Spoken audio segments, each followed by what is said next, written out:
Eurostar has been warned that its current crisis can and will lead to the bankruptcy of a number of companies unless it gets sufficient support. The French government and business leaders are sounding the alarm over the future of Eurostar as the company continues to struggle during the pandemic. Jean-Pierre Ferrando, chief executive of French state rail company SNCF, which owns 55% of Eurostar, said recently, "We are getting closer to the moment when Eurostar will have real cash flow problems. By next month, we have to conclude these discussions." Meanwhile, French Transport Minister Jean-Baptiste Djabari said in January, "We are working with the UK on mechanisms for aid that are proportionally pro rata to the implications of each in Eurostar." The government will back Eurostar to maintain this strategic link between our two countries. A spokesman for Eurostar also added, "Without additional funding from the government, there is a real risk to the survival of Eurostar as the current situation is very serious." It is believed Eurostar has already faced a 95% fall in demand as the pandemic continues to make travel restrictions necessary. The company's annual revenues collapsed from £1 billion (1.1 billion euros) in 2019 to about £180 million (208 million euros) in 2020. On top of this, Eurostar has already borrowed £400 million and received a cash injection of £170 million (197 million euros) from its owners.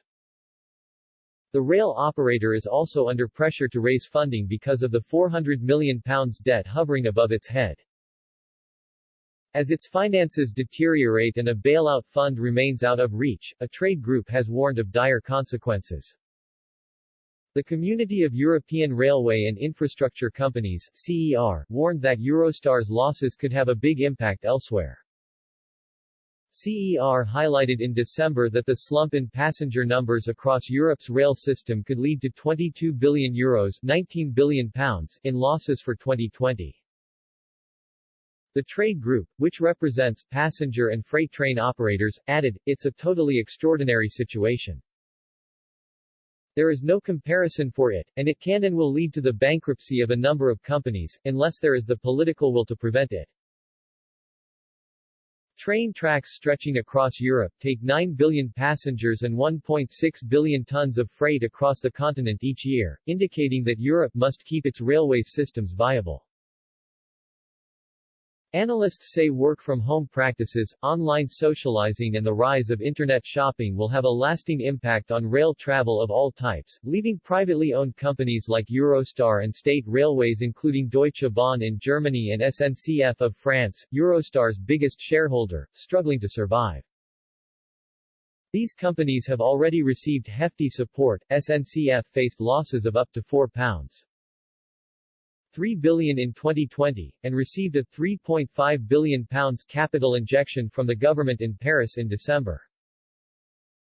Deutsche Bahn's estimated losses of around £4.8 billion has left it needing £3.5 billion in rail support from the German government.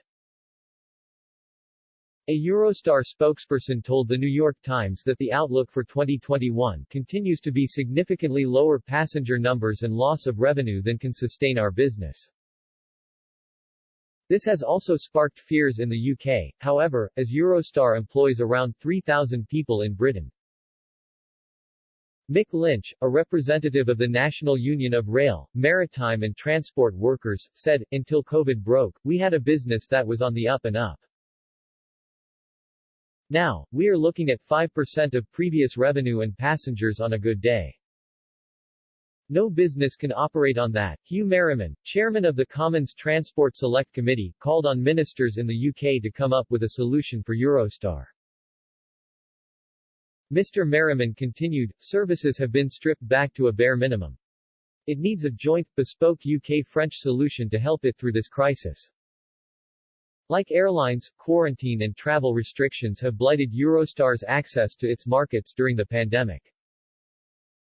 Unlike airlines, Eurostar has been shut out from government loans that have offered a lifeline. Quote,